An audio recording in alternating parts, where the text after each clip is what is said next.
A lot of structure. I probably liked it. That's why I became a coder, because I like the structure of the code. So you started this company. Never thought about that. Yeah, so we're going to have a good conversation.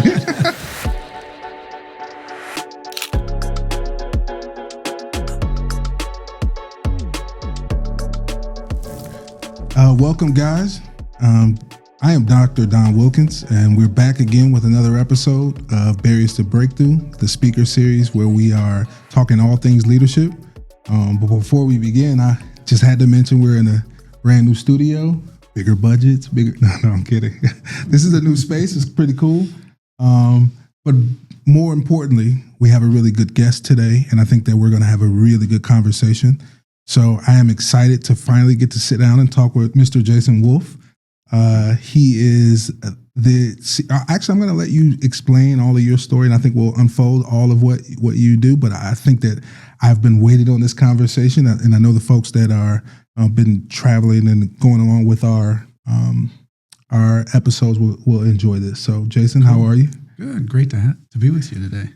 I want to start at the very beginning. I think it's important for folks to know a little bit of your history and who they're learning and gleaning from. So Sure. Talk to us about where Jason's first memory began. What's the first thing that you can remember? Well, thank you, but this is going to be a long conversation because it's a long life. As a 56-year-old, there's been a lot of life. But I could remember as a child, my dad worked for the CIA, and we lived in Virginia, right outside of Washington, a place called Reston. And I could remember him coming home from work, and I could remember him being, in a family, normal family. My mom was like a beauty queen.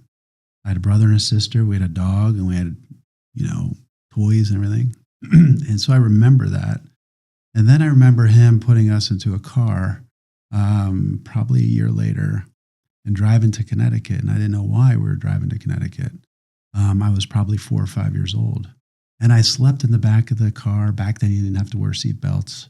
And I laid down in like the little place where your feet are, and I put my head on the middle rest. And I remember driving up to Connecticut. And then he dropped us off at my grandparents' house. Now, my mom was acting crazy. We didn't know what was going on. He dropped us off and left us. And very shortly after that, realized my mom had a mental breakdown. And so she was going through episodes. Mm-hmm. My dad couldn't deal with it, being in the CIA and having a job like he had, so he dropped us off there. And I remember going to sort of a hospital with her, with my sister. And I remember them taking her to a back room. Now I'm like, again, 5, Mm-hmm. met me by then 5 or 6.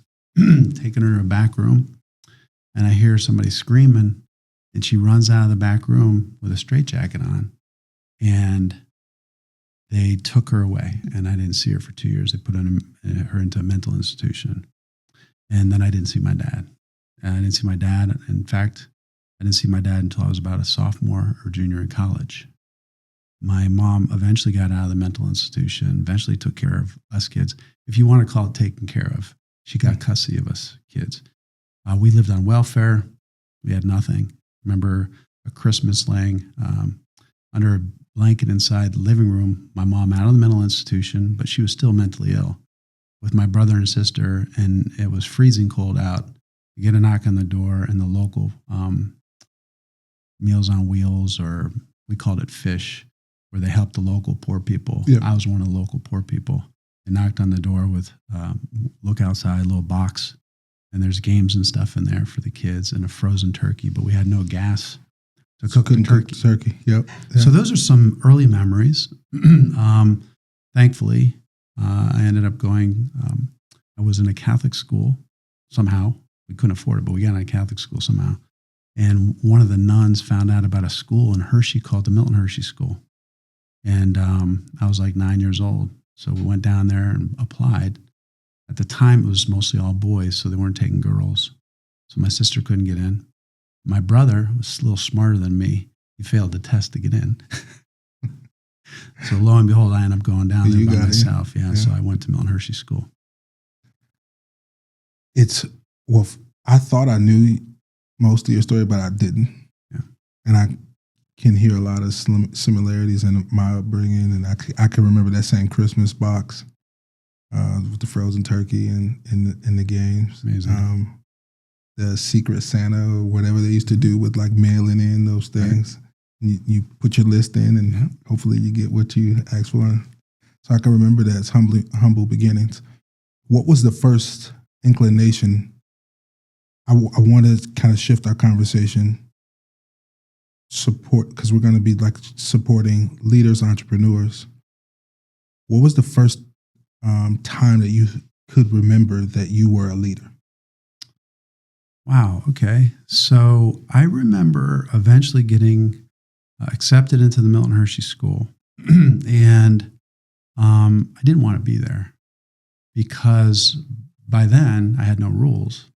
My mom we were on welfare. We were running around home the life. You didn't have any rules. No rules. Run around the neighborhood until whatever hours. And I get into school, and it's very strict, very disciplined, and I didn't like it, so I ran away.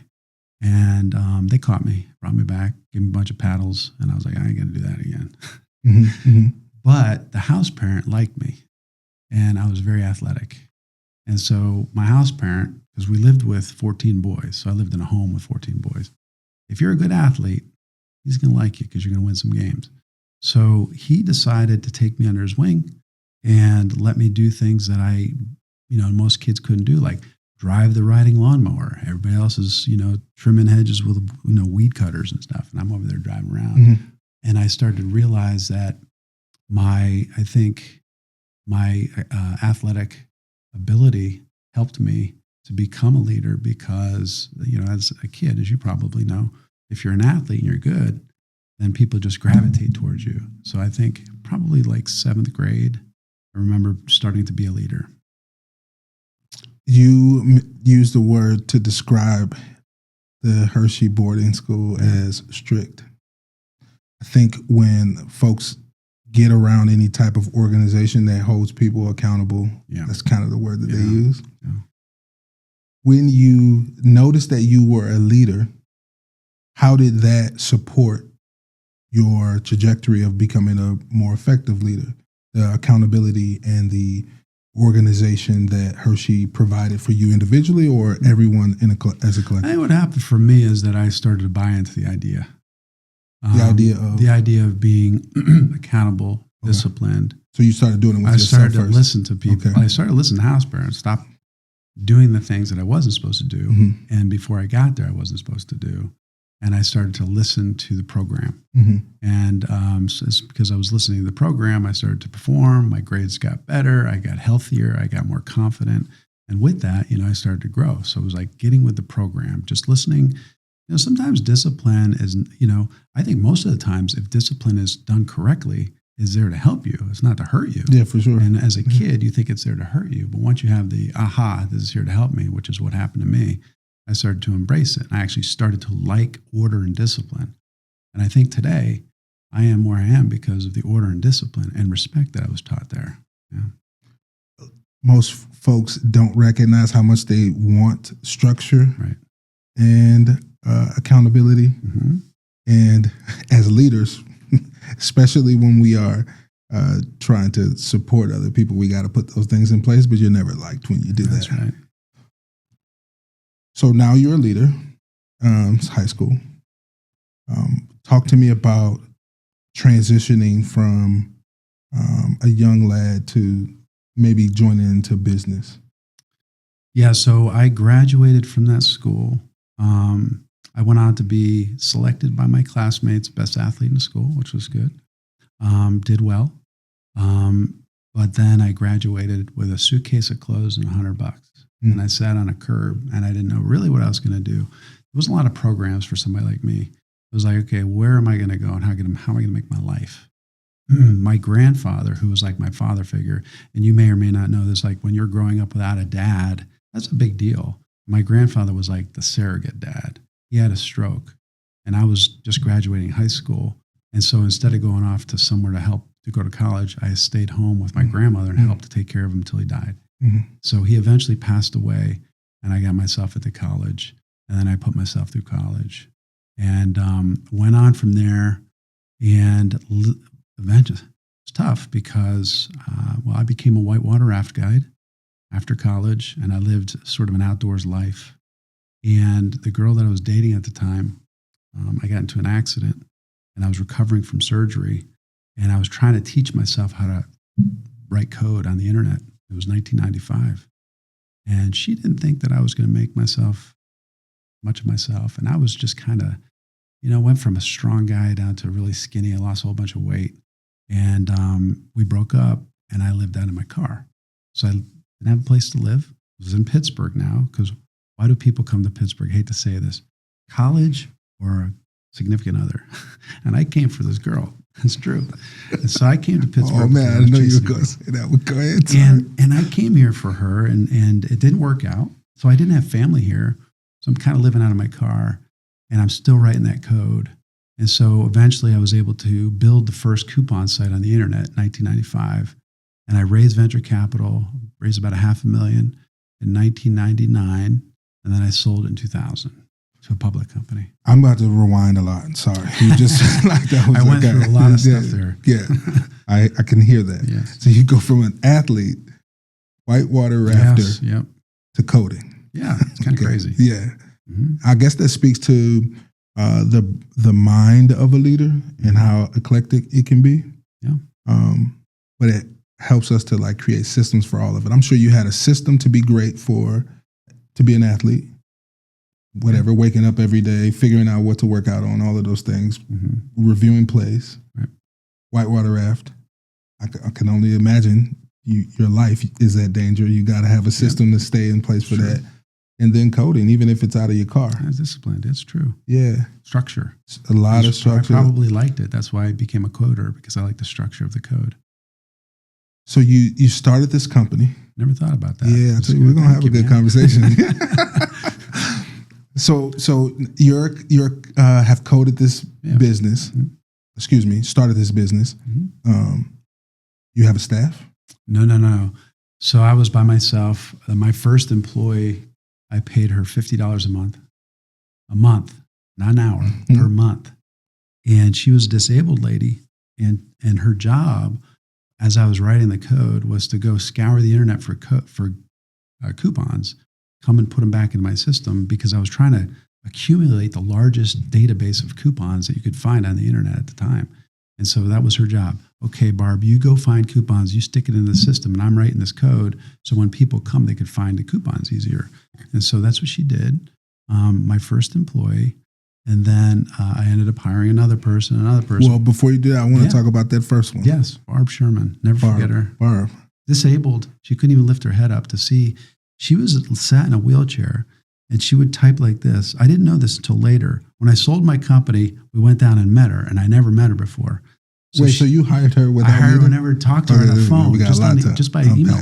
Okay. She would be sitting there finding coupons. She would say, "Happy day. You're such a great guy." Meanwhile, I'm like depressed because I'm living in my car, and I'm like, I had nobody. And I was like, I was down on my luck at the time. Mm-hmm. Actually, at that time, I am a Christian, and that's when I turned myself over to the Lord at that point. And so what the Lord delivered to me was Barb Sherman, somebody to lift me up. Mm-hmm. And I needed that. And so, she was disabled. She had more issues than I had. Mm-hmm. And I didn't even... You didn't know it, though. Didn't know it at the time. How was it managing someone? Now it sounds like managing someone long distance. Yeah. I think we kind of do that now with like virtually. But this was what, 96, 97. So there's no webcams. No none webcams. of that. So what was that like trying to manage someone from long distance? At that time, I was just happy someone was talking to me. So, because Pittsburgh can get you like that. By myself. So she's like, So I was just happy she was doing stuff for me for $50 a month, frankly. Mm-hmm. But then when I added my second employee and I started getting to the point, the first year I think I did 4,000 in revenue. The second year was like 35. The third year was about 187,000, and then the fourth year was $1 million in revenue. So by that time, at $1 million, I had probably 20 or 30 employees, and so then it became a real business. Like this is no longer, hey, I hope I make it, which is what it was to start. You're responsible for other people's lives. I'm responsible for other people. Yeah. What systems? I'll change my question. Because you're getting me to think about a lot of different things. Did you at that point have a vision and mission for for this first company? I didn't. So then what systems and things did you put in place to like manage them? I just wanted to make it. I was like, you know what? I'm not going to go down as like this loser guy who like disappears. I have to make it. So it was really about making that business become successful at any cost that I could. I didn't think of things the way I do today in a more structured way. So I was just kind of bolting things on because I never learned. Yeah, I want to explore that. What was that like with the 20 employees, no vision and mission? No vision and mission. Just the determination to make it. Make it, build a coupon site. And people say to me, Jason, why coupons? You're like a athlete. You're out doing whitewater rafting. How did you get in the coupon business? Correct, yeah. Same question I had. Yeah, at the time it was like, well, you can get involved in, there was a dating website called, I think it was called Web Personals or something. And it was like a forum. And I was thinking, maybe I'll get into that, which turned into like Match.com. Maybe I'll get into gambling. I didn't want to do that. I felt like coupons were very safe to do. Like there's nothing disruptive that's going to happen with a coupon. And I didn't think anybody would actually do it. So if you're thinking about early internet days, who's going to sit there and say to themselves, hey, I want to create a coupon site? Nobody. Mm-hmm. So I felt like I wouldn't have much competition. So it was really trying to get the coupon site to the point where it's generating revenue so I could move out of my car, move into an apartment, eventually did that, move out of an apartment, move into a house, which eventually did that. So then it was just kind of survival up until that point. Up until that point, it was just like, I have to be able to make this. And then I think after selling that company is when I started realizing I had a specific talent that was beyond just building the first coupon site on the internet. Mm-hmm. And so we're at a point now, because you just mentioned that like you have evolved as a leader. And the value system that you have now is not what you had in the past. Right. Heck, even one would say that year one of 30-something thousand in revenue in 95 is pretty good. That is a real company. But for you, you're like, I have a goal. When did you transition and start to see leadership differently, especially when it comes to like managing a staff? Yeah, that's a good question. And I know you touch on it quite a lot in your book. It's about sort of generational leadership. At the time, if you think about this, I'm in my late 20s. I'm trying to start this business. I'm hiring people that are 45, 50 years old, and they didn't look at life the same way I did.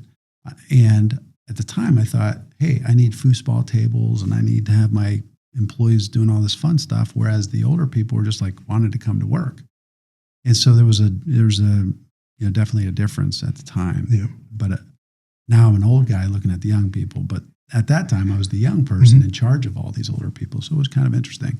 And I look back and say, doing all those things, I shouldn't have done them. A foosball table wasn't going to make us more productive. What was going to make us more productive is hiring people with the same value system and in alignment with a vision and mission. That is what truly turned our company today and the last couple of companies into rockets. That time it was just, hey, let's just make everybody happy. The reality is it's not a popularity contest. I am not a leader because I want to be popular. I have a vision and mission I'm going for, and I'm trying to get people on board that see the same vision and missions, follow the same value system, truly. We're going to go there with the vision and mission. I think that's critical for any leader, whether you're a leader of just your family, right. You and your wife and a couple kids, or heck, even just yourself. Mm-hmm. But you mentioned that the last couple companies. So that leads me to believe that you've done this a few times. You want to talk about that a little bit? You said that you've done this company building thing a couple times. I sold the coupon site to a public company at the time. And then we flew all the employees down to meet Barb Sherman for the first time. Associated Press traveled down with us. We were in the newspaper because it was like this internet entrepreneur is meeting this person. And it was like the first meeting. And it was kind of a neat story. Came back from that, and very shortly after that, the dot-com bubble burst. So all of this effort that we were going through, the company I sold to was on a 3-year payout to me. So they were paying me every quarter, and it was going to go on for 3 years. On top of that, I owned part of that other company. Well, since the other company went bankrupt, they basically bankrupted my business, and I had to start kind of over again. So I took all the technology that I built, and I had specific tracking technology that was unique at the time. And I created an affiliate tracking technology called Direct Track under a brand called Direct Response. And I was able to scale that up to the point where I had maybe 75 or 80 people. And we had clients like Microsoft, Symantec, using our technology to track their affiliate relationships. We were delivering about 12 billion transactions every month using my tracking technology. And so then I sold that one to a public company. Mm-hmm. And that's when I started to understand how to build and sell companies. So I did the first one, made a mistake, sold it to the wrong buyer, didn't understand how to do it, late 20s. Next one, I'm 7 years later. Now I know it a little bit better. Mid 30s, 35 to 37-ish. I understand how to build these things. I sold that one, and then I built my next one, which I started to do it better. And I built the next one was called giftcards.com. And giftcards.com is a gift card business. And I grew that, and I sold that in 2016. Mentioned the price. The first one I sold my coupons for $23 million. Second one I sold for $22 million. Then I sold giftcards.com for $120 million. And so quite a lot of difference. Yeah, that's more than 10x. I'm assuming something was different. Yes. Obviously, the economy, you can't control when a crash happens and any of that. But I am hearing there has to be, the leader in me knows that there is something that is different. Yes. From the first Jason Wolfe, Yes. the first company Right. to third or fourth. Right. What do you identify or attribute to that? So after we sold giftcards.com, I started the next company, which is the one I'm working on now. And along the way, as I was building these companies, each one was better than the one prior. And I was carrying people along with me. Actually, I wasn't carrying them. They were carrying me because they were employees of mine who went from one company to the next company. So I was fortunate to have people after I sold continue to believe wanted to keep working. Yeah. Yes. So that says a lot. It says a decent amount. So I sold my last one, giftcards.com, and I took with me about 30 people.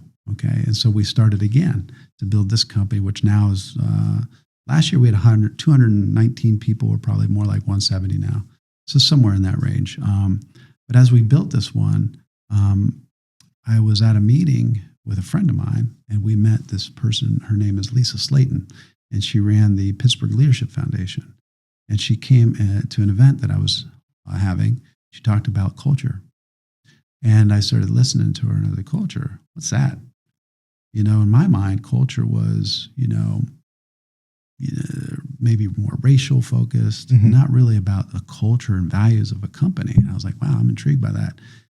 So I started to listen to her. She came and started to coach me and the employees that I had. And we went through what happened at this company, what happened to this company. And we boiled down all of the consistent values that we've had over the years.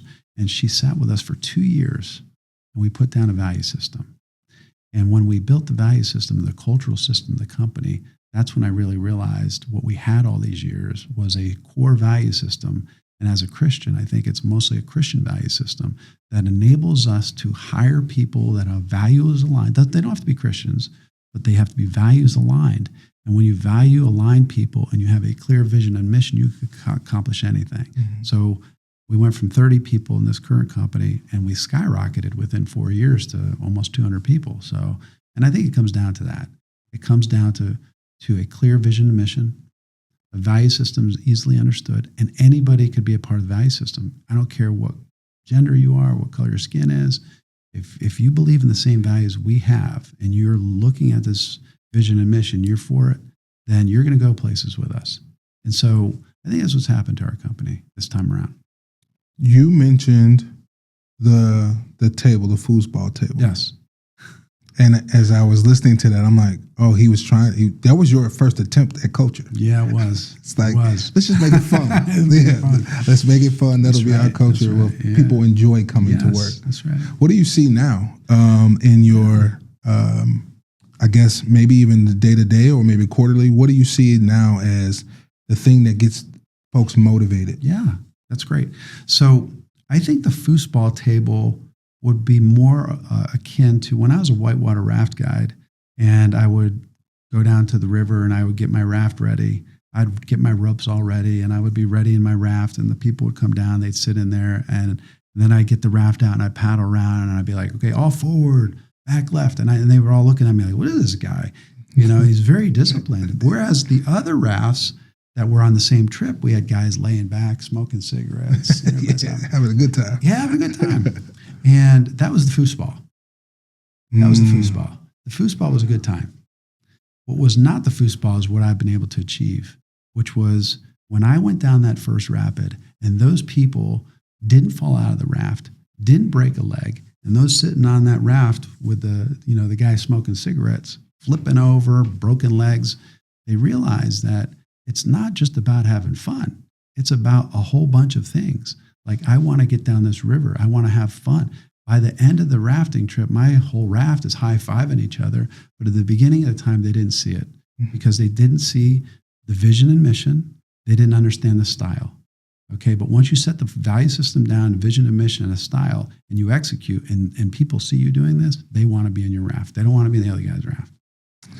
Man, that's a powerful analogy, and I hope folks that are watching this can pick up on. There is obviously, when we're in a space to be the leader, you kind of go through a bunch of tough nights because naturally we do want people to like us as human beings, but we also are focused on a vision and mission, and especially if it's your life or death situation, you're definitely tied into that. I'm wondering now what does it take for leaders now, from your purview? What does it take for leaders now to be able to have that balance of, I kind of want people to like me, whatever that thing is for each individual, but I also want to be very effective. So there is a difference between being nice and being kind. You should be a kind person to people. You don't have to be nice to everybody. You want to break that down for us? Well, niceness is patting everybody on the back constantly. Is it the foosball? Yeah, patting on the back. It's the foosball. Okay. Everybody needs to like me. Gotcha. That's an insecurity because you're not confident in yourself. You're not rooted in something that's strong, that's bigger than you. Once you're rooted in that, you can have tough conversations, and you can be kind to people. I would much rather be kind than nice. I'd rather somebody walk away and say, hey, he's a kind guy, instead of, oh, he's such a nice guy. When is the nice guy always he's not, or she? It's the kind person that's going to lead people. It's not always this nice, happy-go-lucky, slap on the back type of person, because life is difficult. And you have to go down that rapid and make sure your people get down safely. I have my own thoughts on what I think makes a good candidate for hiring in any company. I think I've kind of tried to develop some ideology and framework that with my people that hire me to consult, I kind of share that. And I'm wondering from I forget her name, your very first Barb, right? Yeah. So from one employee to, I mean, you've had at least like 230 at some point.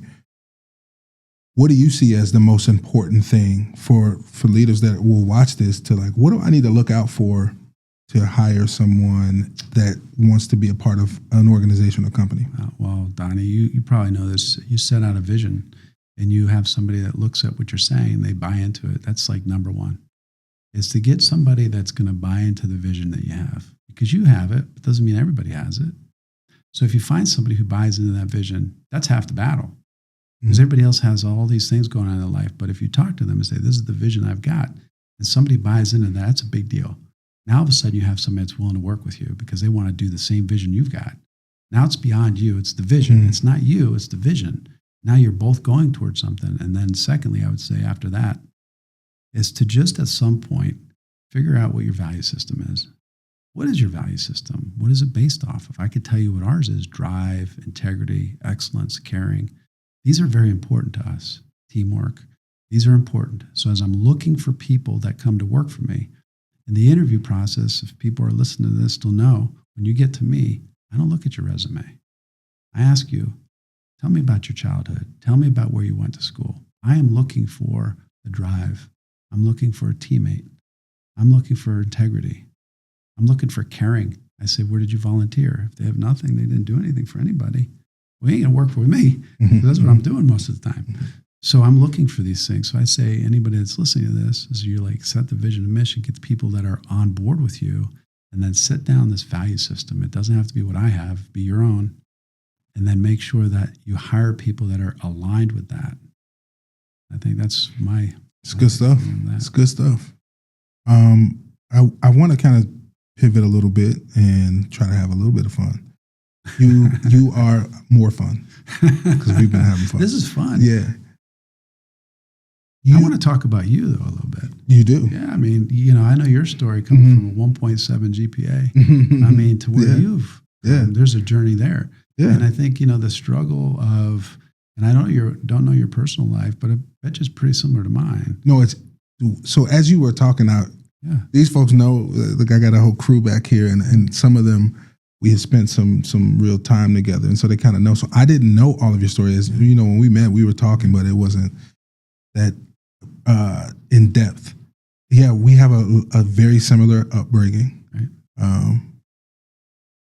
I think what I have gleaned from my childhood as an adult now looking back, one, I was just blessed. God just blessed me with a different type of brain. A CPU, a different brain that like kind of was like a motor, and folks in my younger years kind of knew that anyway.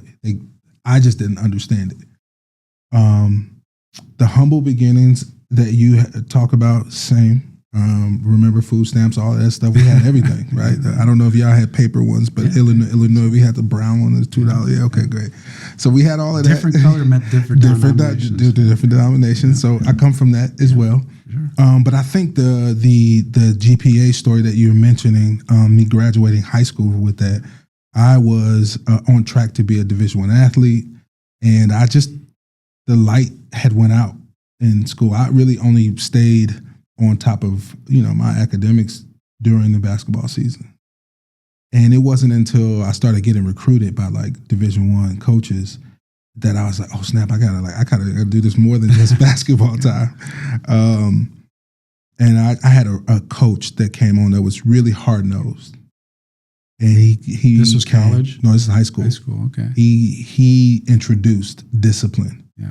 In organization. That was my Hershey. There you go. School. So you have the same thing. Mm-hmm. So that coach was probably very influential on you. He still is now. He probably doesn't know that, but Coach Frank Lolino, he does. He was like that Italian. As a male figure in your life, because I don't know what your I didn't have a dad either. Didn't have you a dad. have a coach. Yeah. That you identify with as discipline and it helps you to get to where you're at. Yeah, Coach Lolino, he did that for me. Yep. He brought a lot of discipline and structure that I hated. I used to call him strict. Yeah, of course. But it wasn't. It was just holding me accountable. Like, dude, practice is at 6 in the morning, be there. Yeah. Like, or if you want to play, or transfer, go to another school.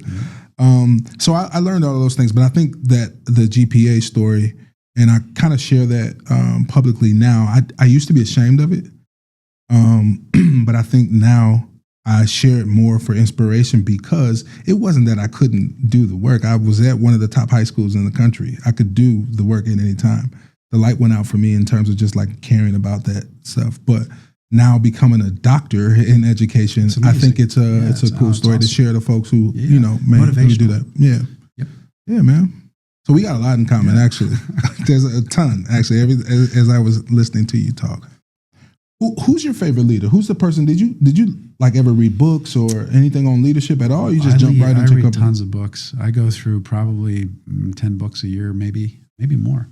I like a lot of different leaders, but the most inspirational leader to me, other than my faith in Jesus Christ, is Milton Hershey, because of what he did, and he provided for me because he created the Hershey Chocolate Company.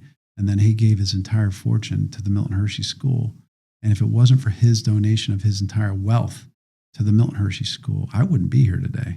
And so I've been fortunate enough over the years to learn a lot about him, study him in depth. I've been in the archives, read all kinds of stuff on him. Was fortunate to be selected to the board. So I'm on the board of the trust that manages his entire wealth. It's $23 billion now. And so what he did and what he was able to do for children like you, like me, is just astounding, amazing.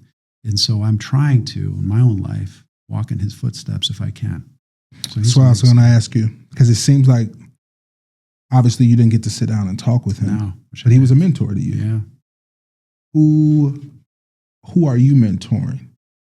Not individually, but I can hear that you want to do that. So actually the question would be, what's the impact of that mentorship, and how do you want to transfer that to the people that you are mentoring? Well, I think mentorship, and I said this morning, and we have a thing called Coffee with Jason on Monday morning with my employees. And ironically, I talked about mentorship. I said, you are mentoring people you don't even know it. People are listening to you and following you, but they won't tell you. You're mentoring lots of people. So there are people that I know I'm mentoring. I know people connect with me, ask me questions, want to sit down with me. I appreciate those relationships because they go out of their way to spend time with me because there's something valuable. And I love to share stuff with, especially younger people that are trying to figure this stuff out.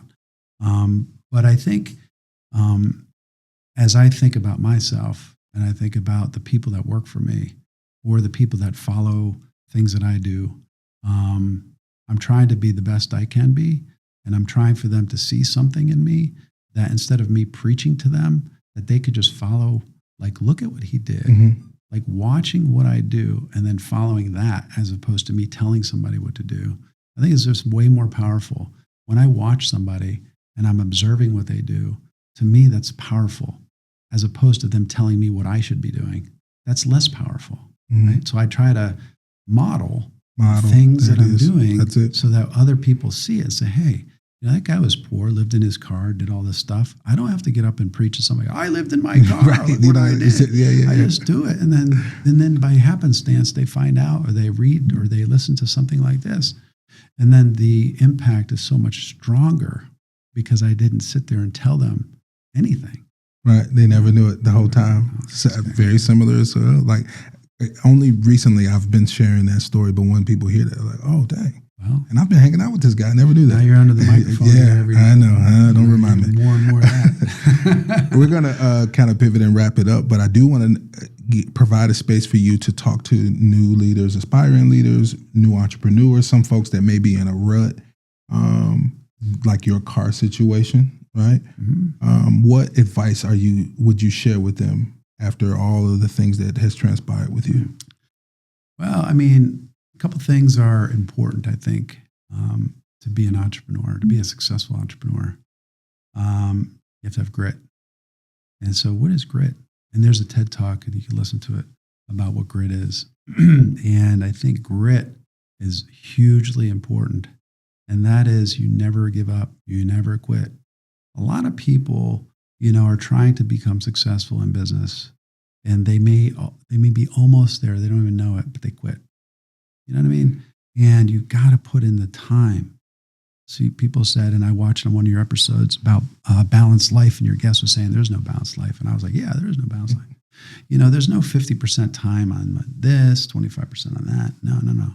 If you're going to be an entrepreneur, at least the type of that I am, you're going to sacrifice. You're going to have to sacrifice. If you want to do it, you're going to have to sacrifice, because you don't sacrifice, the other person is going to sacrifice who's competing against you. You need to have this grit. You're talking to me now. Sorry. So important. You know this, right? No. I need to hear this. Yeah. Right? And then the other thing is, grit without this other ingredient could be dangerous. And there's two other ingredients. But grit without hope is bad.